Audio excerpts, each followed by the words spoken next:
Hey there guys, welcome back to my channel. Today we're not just talking about a movie, we are actually reliving a cinematic event that just ripped its way through the cinemas and left us all a little bit infected. That's right, we're diving head first, brains first, into 28 years later. Okay, seriously you guys, if you haven't seen this film yet, please go and do yourself a favour and go and experience it on the biggest screen possible, because Danny Boyle and Alex Garland, oh god, they didn't just make a sequel, they've redefined what a horror franchise can be. They haven't just brought back the rage, no, they brought back the rage that we, the fans, have had for this series for nearly 2 decades. So for those of you who might have been living under a rock recently, or perhaps in a heavily fortified infection-free bunker, 28 years later picks up, 28 years later,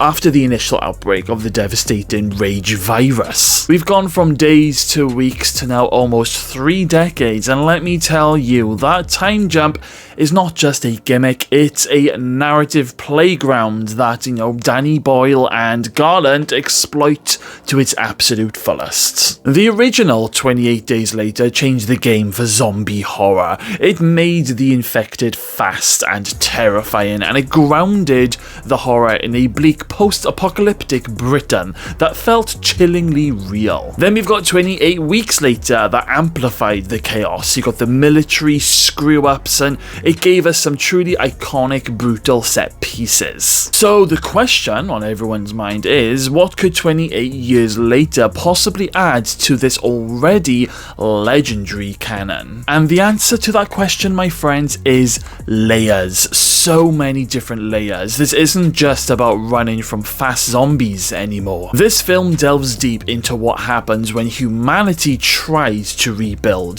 tries to create a semblance of normal in a world that is fundamentally broken. I'm talking about established communities, the memory of the past, and also the horrifying truth that some wounds just never heal. The premise itself is brilliant. I mean, we're introduced to a new group of survivors tucked away on what seems like a safe, isolated island community. And this community, it's fascinating. They've built a life with routines, rules, and a fragile sense of security, but as we know from this franchise, that security is always an illusion. But before we get into that, let's talk about the opening scene, because you know what, guys, you saw it in the trailer, a group of kids watching good old Teletubbies on the TV. Now, I am assuming that this opening scene is happening back in 2002, where the outbreak of the virus first hit to Great Britain. Well, these group of children are attacked and turned into the infected.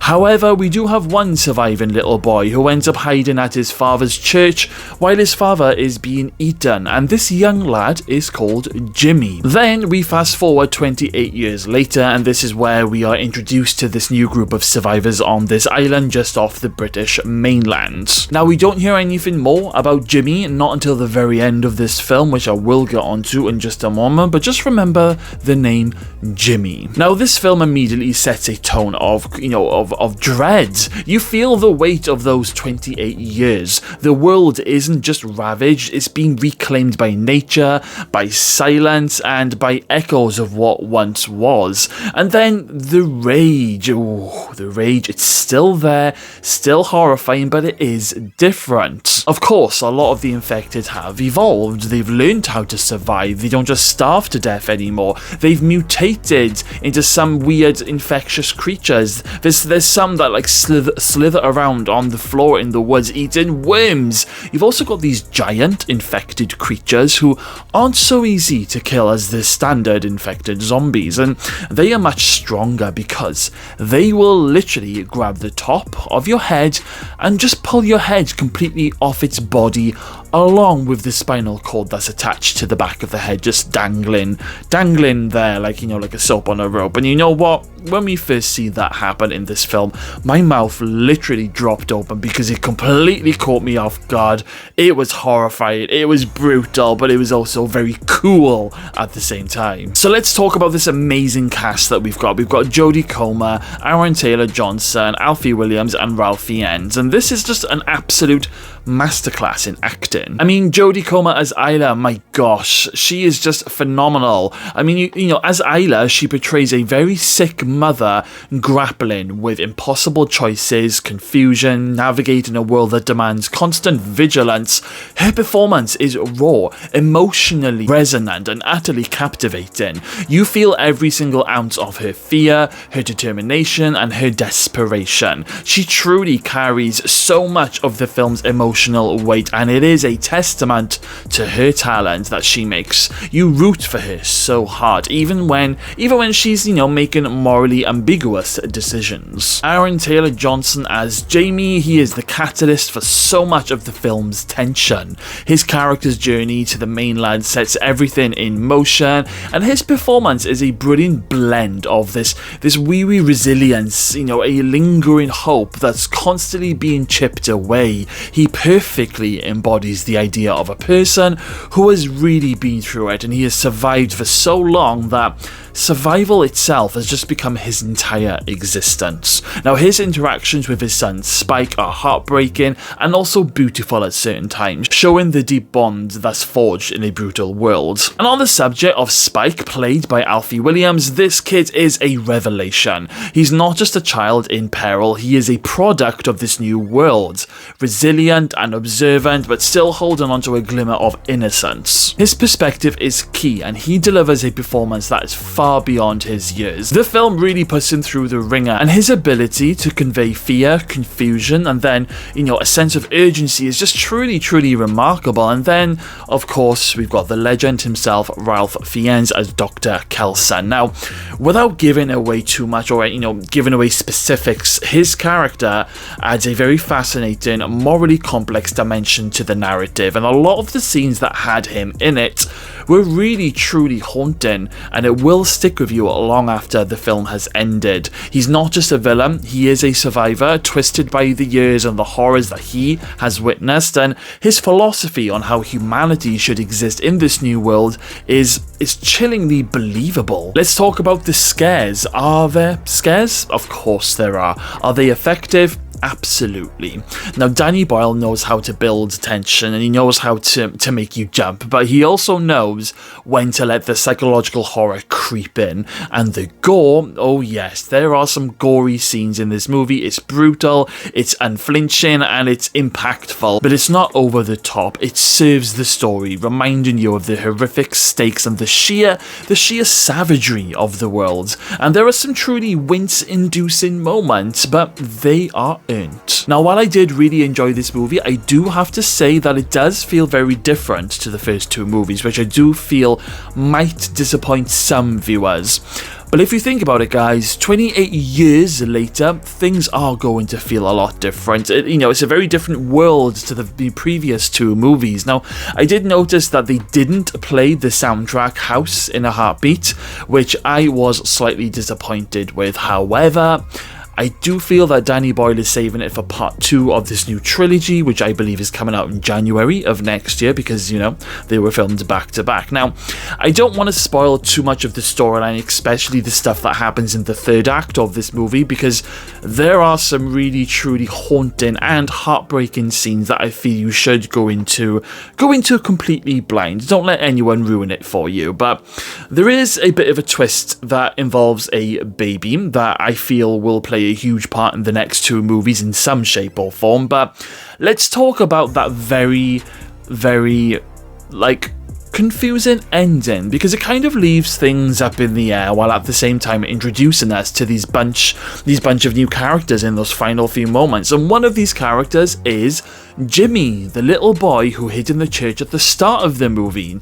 Now, of course, it's 28 years later and he's all grown up now, but he's there with a gang of guys, and all of them have got the same look. They've got this long blonde hair, tracksuits, jewelry, and they all kind of look like that they're dressed up as Jimmy Savile. And I'm not going to lie, I am a little bit confused on what the message is from this ending.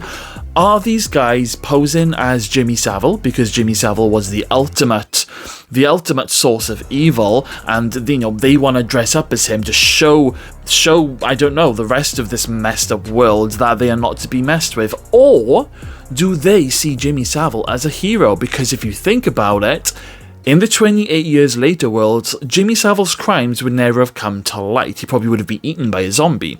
Either way, I do find either kind of answer to that question a little bit in bad taste. And until we get to learn more about this ending going into the next movie, I'm really not going to have any other opinion on that ending. I do feel it is in bad taste as it stands at the moment. I mean, it all could just be a coincidence, but I do think that, you know, the moment where the guy comes down to Spike and introduces himself as Jimmy kind of backtracks the theory that is not a coincidence. I just can't put my finger on where this is going. I've been reading online that people don't like this ending or they don't understand the ending, so I'm not alone on this. But aside from that, I think it is a really solid entry. The film also presents some incredibly memorable sequences. There's a particular chase scene that will have your heart pounding out of your chest. The cinematography, the relentless pacing, and the sheer sense of panic, it's a masterclass in suspense. And then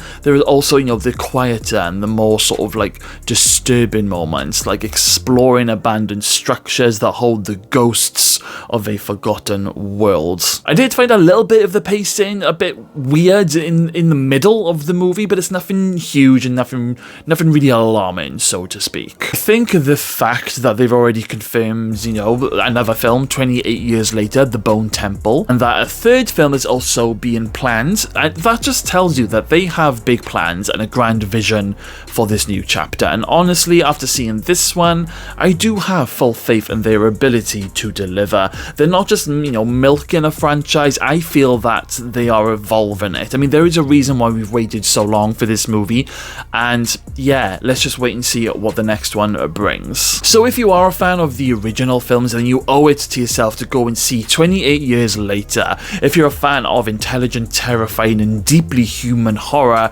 you need to see this film. It's a reminder of why Danny Boyle and Alex Garland are such a potent creative force when they are together. This hasn't beaten the original movie by any means of the standards, but I wasn't expecting it to. But as I said earlier, it's a brilliant entry.